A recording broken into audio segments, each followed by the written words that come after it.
Bom, pessoal, vamos lá, né? Começando aí a gravação da nossa aula de hoje. Gravando, calma. Já tá gravando esse negócio?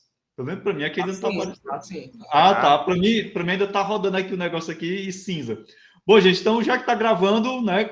Passem aí a registrar a frequência de vocês no chat, por gentileza. Agora que apareceu aqui o vermelhinho do gravando para mim. E vamos aos nossos comentários do nosso quiz, certo? Antes da gente passar para o quiz, deixa eu só recordar para vocês um detalhe. Nós estamos nos aproximando do final dessa etapa da disciplina, que é a parte de lógica proposicional, certo? Se não me falha a memória, a gente ainda tem mais 2 aulas sobre lógica proposicional, a gente ainda vai ver FNC, FND, o método da resolução, que é um método muito interessante.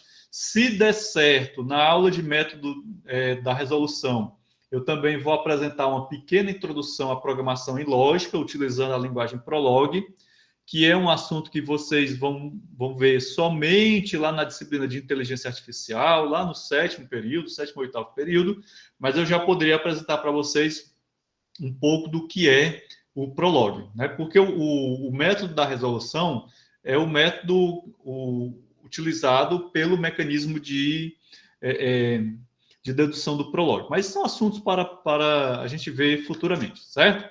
Bom, vamos passar aqui para o nosso quiz de hoje, ver o que vocês fizeram de interessante. Beleza? Cadê? Só botar esse negócio aqui no silencioso, antes da gente passar. Senão alguém liga e lá se vai atrapalhar a nossa aula. Bom, vamos lá. Primeira pergunta dizia o seguinte: no tabuleiro analítico, as fórmulas são marcadas da seguinte maneira: antecedentes com T e consequência com F. 100% correto, né? Totalmente certa essa questão aí. Verdadeira, desculpa. Apenas uma pessoa se confundiu, certo? No tabuleiro analítico, que é o que vocês viram lá nos vídeos, nós temos essas marcações, certo? No segundo tempo, eu vou apresentar para vocês um outro tabuleiro. Esses tableaus, eles são sistemas de dedução que não existe somente um tipo de tabuleau, existem vários, né? Então, vocês conheceram aí através dos vídeos o tabuleau analítico, e eu vou apresentar para vocês no segundo tempo o tabuleau semântico.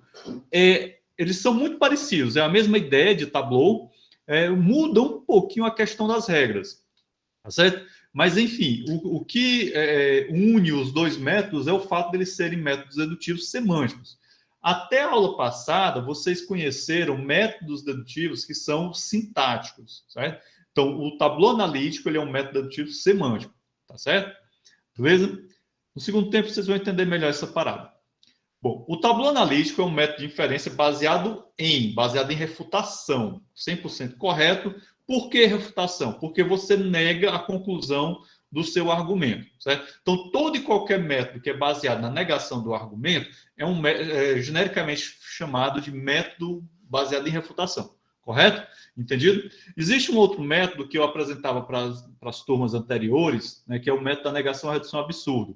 Esse método até poderia mencionar para vocês no nosso segundo tempo, mas eu vou deixar para lá, porque senão vai confundir mais ainda a cabecinha de vocês, certo? Mas no segundo semestre, semestre do curso, quando vocês estiverem lá em matemática discreta, a gente vai trabalhar com um método de prova que é baseado no método da negação ou redução absurda. Aí lá no segundo período eu falo melhor isso para vocês, tá bom? Bom, refutação ok. As regras de expansão alfa e beta são assim definidas. Bom, só para reforçar mais ainda. O tabuleau analítico, que é o método que foi apresentado para vocês, ele tem 2 conjuntos de regras. São as chamadas regras alfa e regras beta. O que caracteriza cada regra? É o fato de que as fórmulas são marcadas com T ou com F, certo?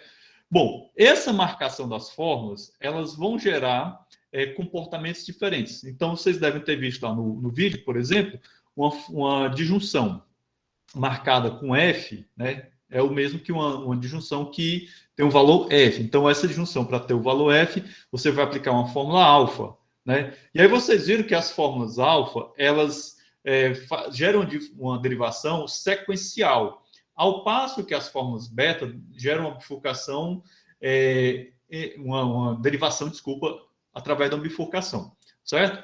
E aí tem um detalhe muito importante que a gente também vai comentar isso no segundo tempo. Então, regras alfa são sequenciais e regras beta geram bifurcação, beleza? Então, essa é a resposta correta. Apenas 2 pessoas se embananaram aqui, talvez se confundiram, certo? Mas tudo bem, não vão mais errar depois dessa. Os tableaus analíticos fazem parte do seguinte passo básico do estudo de qualquer sistema lógico. Então, foi dito para vocês há 10 mil anos atrás, lá no início da disciplina, que todo e qualquer sistema lógico ele vai ter uma sintaxe, né? Um conjunto de regras para você construir as fórmulas e tal, beleza? Ele vai ter, no caso, que seria a especificação de uma linguagem, né? Então, especificação de linguagem, ainda bem que ninguém marcou, certo? Um sistema lógico também, ele tem estudos de métodos que produzem ou verifiquem as fórmulas ou os argumentos válidos, que são justamente, por exemplo, a tabela verdade, né? É um método que a gente utiliza para verificar as fórmulas ou os argumentos válidos. E também nós temos aqui, por fim, a definição de sistemas de dedução formal em que são consideradas as noções de prova e consequência lógica. Então, esse é o último componente que a gente está estudando no caso do sistema lógico chamado de lógica proposicional. Correto? Entendido? Bom, quando a gente chegar na lógica de predicados, nós vamos fazer o mesmo caminho. Só que na lógica de predicados, como ela é uma extensão da lógica proposicional, esse caminho vai ser mais curto. A mesma coisa vai acontecer no sistema chamado lógica modal, certo? Então, a lógica proposicional, ela é uma lógica que é basicamente a base, né, os fundamentos para outros sistemas lógicos mais complexos. Bom, alguém marcou aqui sistema axiomático, talvez tenha se confundido com o fato de que um sistema axiomático ele faz parte, né, dessa definição de sistema de dedução formal. A gente viu inicialmente, quando a gente começou a estudar esses sistemas de dedução formal, primeiro nós vimos um sistema axiomático, certo? Entendido? Mas aqui talvez a pessoa se confundiu um pouco. Bom, ramo fechado é um ramo que não possui mais fórmulas para serem expandidas. Bom, ramo fechado é um ramo que não possui mais fórmulas para ser expandido. Tá falso pelo seguinte fato. Um ramo saturado é aquele que não possui mais fórmulas para serem expandidas, certo? Então, vejam bem, não se confundam jamais. Uma coisa é ramo saturado, outra coisa é ramo fechado. Um ramo saturado, ele pode ser um ramo fechado ou pode ser um ramo aberto. Certo? Então, não tem problema eu ter um ramo que já está totalmente saturado, que todas as fórmulas já foram expandidas, mas ele permanece aberto. Um ramo fechado, ele pode... Isso, exatamente, Luke. Exatamente. Um não necessariamente é o outro. Então, um ramo fechado, ele pode ser saturado, como pode não ser saturado, certo? Eu acho que eu apresentei para vocês em algum dos vídeos um exemplo de um tableau em que a gente fechava o ramo e esse ramo não era saturado. E no exercício que a gente vai trabalhar no segundo tempo, também tem um exemplo de um tableau que eu vou mostrar para vocês, que ele fecha, ele tem um ramo fechado, mas ele não é saturado, certo? Então, não é preciso você expandir, né, você saturar o ramo para poder fechá-lo. Você pode tranquilamente fechar um ramo sem necessariamente saturá-lo, correto? Beleza? Então, aqui 7 pessoas pisaram na bola. Fala, Pedro. E, professor, é só uma dúvida com relação a essa questão do ramo. Eu só preciso encontrar um átomo que esteja contraditório ou precisa ser a fórmula toda em si? Boa pergunta, Pedro. O seguinte, existem situações em que você encontra a negação de uma fórmula e ela não negada, certo? Então, nesse caso aí, você já poderia fechar o ramo. Por exemplo, você de repente encontrou uma conjunção, né, em um determinado trecho lá do ramo, tem lá uma conjunção, P conjunção Q. Lá adiante, no mesmo ramo, você encontra a negação dessa conjunção. Então, ali você já pode fechar o ramo, certo? Então, é perfeitamente possível. O que acontece mais facilmente é nós encontrarmos átomos e suas negações, certo? Vitor, no LaTeX existem algumas bibliotecas para você fazer um Tableau. Eu particularmente desconheço, mas é só você procurar lá no Google, né, bibliotecas ou pacotes, melhor é pacotes ou packages LaTeX para construção de Tableau, certo? Aí você lê a documentação, né, é importante você ler a documentação do package para poder entender como é que funciona, mas eu sei que tem, certo? Eu só não estou lembrado o nome correto de um package. Então quer dizer que, por exemplo, eu tenho 15 sequentes na minha linha. Aí eu encontrei um deles negado, encontrei um negado em cima e ele afirmado embaixo. Eu já posso cancelar o ramo por ali, parar o ramo por ali. Isso, exatamente. No momento que você encontra essa contradição, porque você pode observar que no frigir dos ovos, o tabuleiro analítico também ele é como o método da contradição que a gente viu na aula passada, certo? A dedução natural por contradição, quando a gente encontrava um P e um não P, né? Aí a gente fazia a conjunção deles e encerrava ali a demonstração, certo? Então, tranquilamente, você pode parar. Por isso que o tabuleiro analítico ele pode ser um método computacionalmente mais eficiente do que a tabela verdade. Certo? A tabela verdade, você precisa gerar a tabela verdade toda e analisar, né, determinadas propriedades dela para verificar se um argumento é válido ou não, certo? Se uma determinada conclusão deriva daquele conjunto de fórmulas, certo? Mas o tabuleiro analítico não. O tabuleiro analítico você fechou ali, certo? E teve um dos vídeos, acho que foi a gravação do semestre passado, que eu mostro também um algoritmo, né? E uma estruturazinha lá, como você aplicaria o método tabuleiro analítico a partir de uma algoritmização, certo? Se der tempo, no segundo tempo, eu mostro isso para vocês também, mostro novamente, mas já está gravado, ou foi na aula do semestre passado, 2020.2, ou foi no 2020.1, mas esse daí já está gravado lá, tá bom? Bom, gente, vamos passar adiante. Qual a sequência de deduções que prova a validade do argumento abaixo?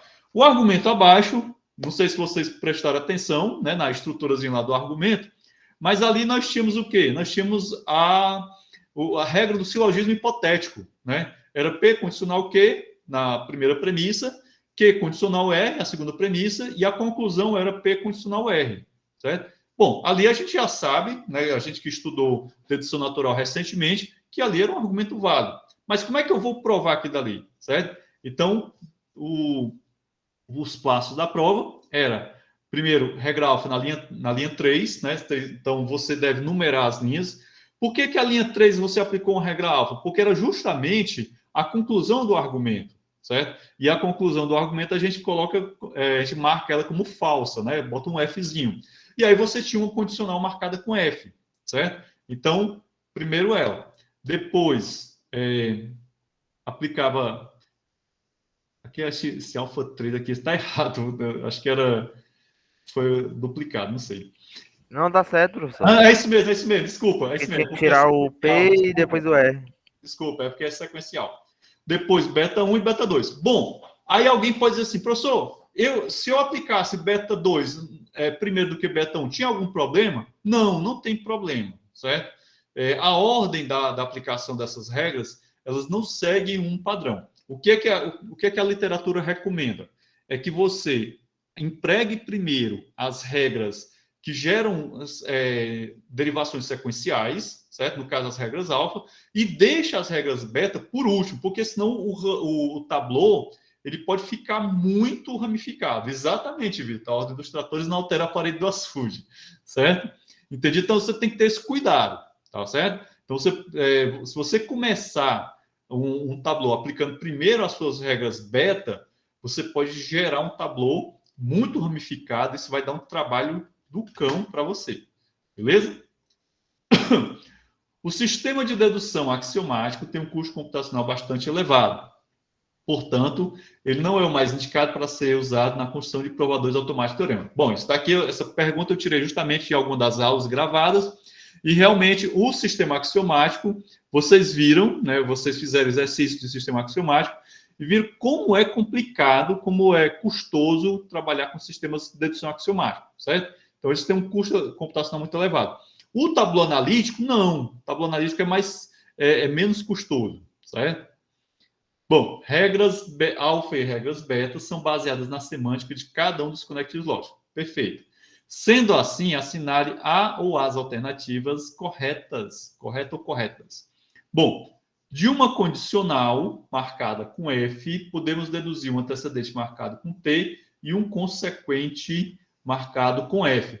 Bom, gente, aí é a semântica do conectivo da condicional, certo? Então, vocês devem ter observado que essas regras alfa e regras beta, elas estão intimamente ligadas à semântica de cada um dos conectivos. No segundo tempo, eu vou fazer uma revisão disso daí e vou reforçar mais ainda essas noções, tá certo? Bom, próximo item correto aqui, de uma conjunção marcada com T, podemos deduzir conjunções marcadas com T. Aí tem um outro detalhe interessante.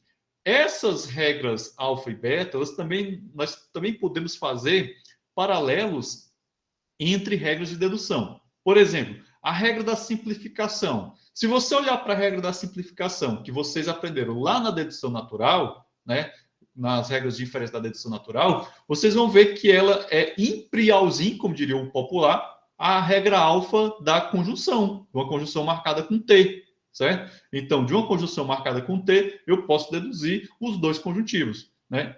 E eu posso generalizar para N conjuntivos também. Então, a regra alfa, ela é aplicada somente a uma... essa regra alfa é aplicada somente a uma conjunção, né, de dois conjuntivos? Não, você pode generalizar para N conjuntivos. Assim como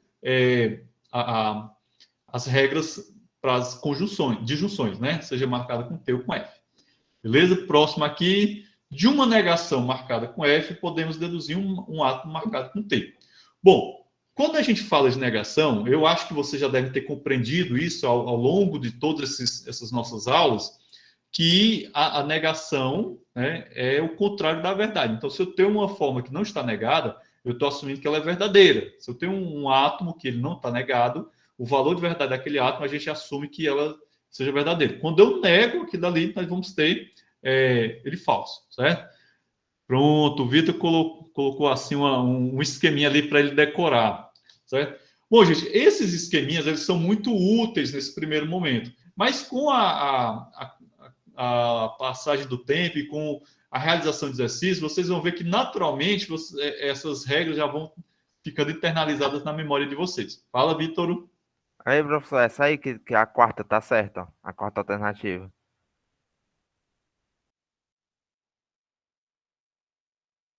Ah, certo. Tem uma disjunção marcada com T. Pronto, então vamos fazer o seguinte. Quando eu alterar aqui no form, o pessoal que marcou ela vai receber a questão, certo? Não se preocupe não, vai estar ok. E a galera que marcou errada essa e essa outra aqui, certo? E se por acaso tiver marcado algum desses que está certo, eu vou colocar alguma coisinha, alguma pontuação. Nessas questões que são múltiplas alternativas, eu sempre levo em consideração alguma coisa que você acertou na questão, certo? Se você marcou uma certa e uma errada, né, a gente vai levando em consideração. Bom, suponha que você tem um conjunto de fórmulas gama e deseja saber se a partir desse conjunto...